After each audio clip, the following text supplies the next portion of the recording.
మౌన సందేశం 3. బ్రహ్మనిష్టలో మౌనం చేసే శబ్ద వైభవం.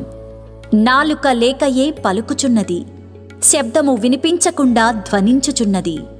ప్రాణ శబ్దమునకు ఆవల ఘోషించుచున్నది, చెవులు లేకయే వినబడుచున్నది.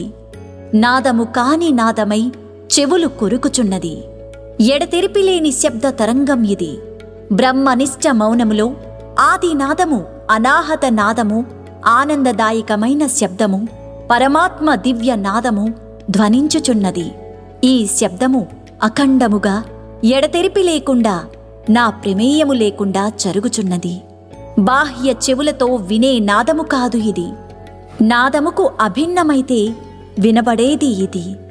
అనంత ఆత్మాచల మహా వెలుగులో శివరాజయోగి కృష్ణ స్వామీజీ